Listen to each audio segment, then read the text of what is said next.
Graça e paz, amadas e amados guerreiros do Senhor. Amém? Nós estamos no nosso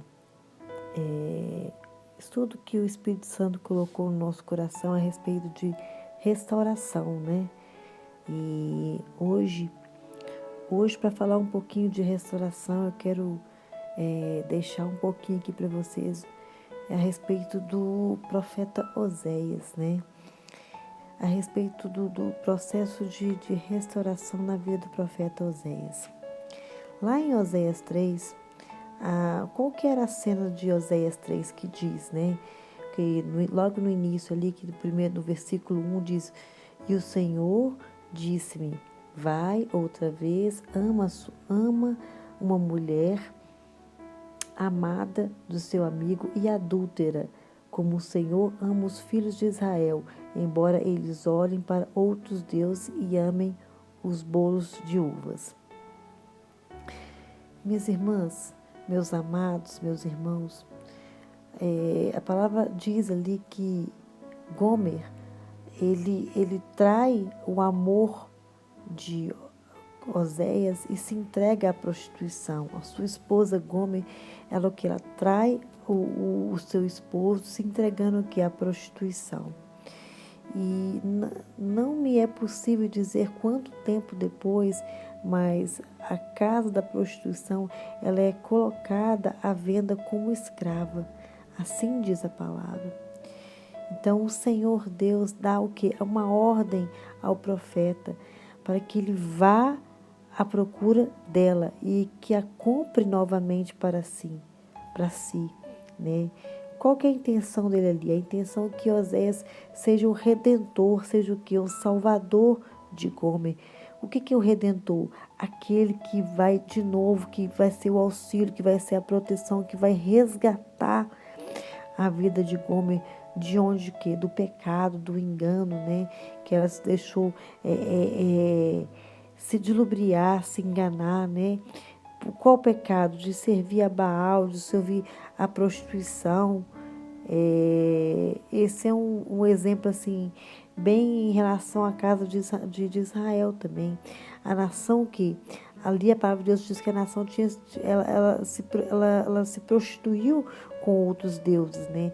Ela abandonou o seu Deus, o seu marido.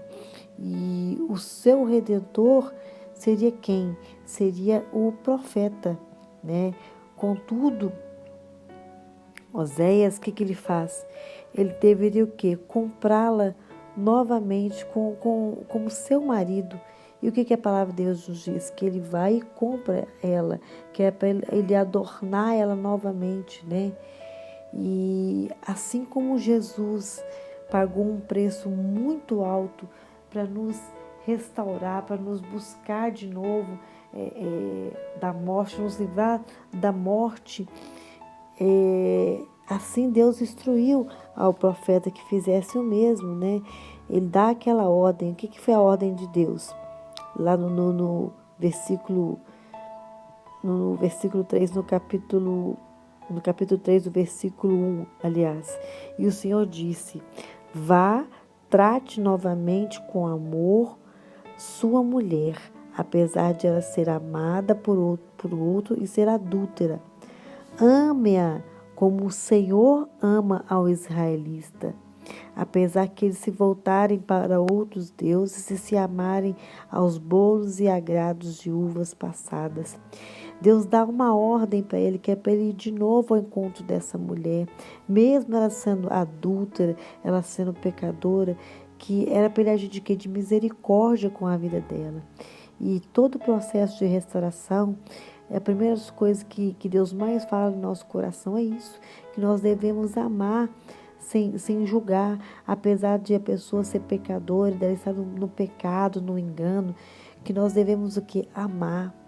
O que em todo tempo eu venho falado a respeito de que a palavra de Deus diz que o amor tem poder de constranger a outra pessoa. E foi isso que Deus queria falar com o profeta Oséias, né? Que ele deveria constranger. E no versículo abaixo, no versículo 2 e 3, né? O que ele mostra, né? Por isso eu a comprei por uns 108 gramas de prata e 1,5 barril de cevada. E disse-lhe, você viverá comigo por muitos dias, não será mais prostituta e nem pertencerá a nenhum outro homem, e eu viverei com você. Você vê que Deus orienta o profeta tudo como ele tem que fazer, né? E aqui ele faz no ato profético, né? E a forma dele falar já é um ato profético. Ele tomando posse daquilo que é dele, daquilo que Deus tinha dado para ele, né? Já no versículo 4 e 5, ele já libera a promessa de restauração, né? No 4 diz, pois os israelitas viveram muitos dias sem o rei e sem o líder, sem o sacrifício e sem as colunas sagradas, sem colete sacerdotal e sem ídolos da família. Depois disso, os israelitas voltaram e buscaram ao Senhor e a seu Deus e Davi, o seu rei, e viram tremendo atrás do Senhor e das suas bênçãos dos seus últimos dias, né? Ali ele diz o seguinte: por muito tempo eles viveram fora da vontade de Deus, né? Longe dos caminhos, dos preceitos, né? Ele servia a outros ídolos, quer dizer, a outras famílias. E depois de tudo aquilo, eles voltaram. Quer dizer, Deus restaurou de novo a aliança. Eles voltaram a buscar ao Deus Todo-Poderoso, né? E voltaram a servir a esse Deus de uma forma tremenda. Quer dizer, Deus restaura a aliança, restaura aquilo que havia que se perdido, né? Então, assim será também na sua vida, né? Se você se posicionar de forma correta, Deus ele tem poder de vir novamente, restaurar essa aliança, através do quê? Através da obediência. O que é obediência? Primeira coisa aqui é se colocar à disposição. Se colocar à disposição de ser o quê? De ser usado por Deus, de ser o quê? Um redentor da sua casa, da sua família. O que é um redentor? Aquele que vai lá e que resgata, aquele que vai lá e briga, que ora, que no mundo espiritual intercede para que a sua casa não seja mais destruída, mas que ela seja restaurada. E foi isso que Deus fez na vida de Gomer, né? E é isso que ele vem falar com você novamente. Se você quer viver um processo de restauração, que nós estamos falando de reconstruir, primeira coisa nós devemos nos colocar na brecha de ter um amor que vai constranger, que vai pagar um preço, né? Foi isso que Gomer fez. E Deus foi fiel pela atitude dele, pela atitude do coração dele. Deus agiu com fidelidade e restaurou e trouxe tudo de volta novamente, né? Foi isso que a palavra diz, né? Que eles voltaram ao centro da vontade, voltaram à vontade de Deus, voltaram a buscar ao Senhor, né? E isso é tremendo. Esse é a maior bênção que nós podemos ter mediante toda essa situação. Nós que estamos voltando, nós estamos voltando os nossos pensamentos focados em restauração, nós devemos ter atitudes de homens e mulheres de Deus, com os pensamentos fixos sempre na promessa, né? Buscando em todo tempo a promessa, porque quem nos prometeu é fiel para cumprir, né? Então nós temos que ter atitudes de que venham gerar a restauração dentro da nossa casa, dentro da nossa família. Amém?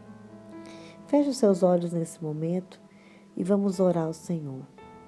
Senhor, meu Deus e meu Pai, o Senhor, Pai, colocou um chamado muito grande na vida do profeta Oséias, ó Pai, em que ele vai e busca pela restauração da sua esposa, da sua casa, da sua família, Senhor Deus. E ele ouviu a tua voz, ó Pai, ouviu a sua ordem, Pai, e seguiu a sua ordem. Meu Deus, para que nós possamos viver esse processo de restauração, nós possamos ouvir a voz do Senhor. Quando Tu nos diz, ó Pai, que nós venhamos amar novamente, independente das circunstâncias, independente do que a pessoa tratado, Pai, mas que nós devemos amar, Pai, sem olhar a circunstância que nós estamos vivendo, o repúdio, né? Muitas das vezes, muitas têm vivido o repúdio, mas que nós possamos ter um amor incondicional, Pai, em nome de Jesus, para que a promessa de restauração, de restauração, de reconstrução venha se cumprir dentro da nossa casa, da nossa família, na vida dos nossos, em nome de Jesus. Amém? Irmãs, Deus abençoe cada uma de vocês em nome de Jesus.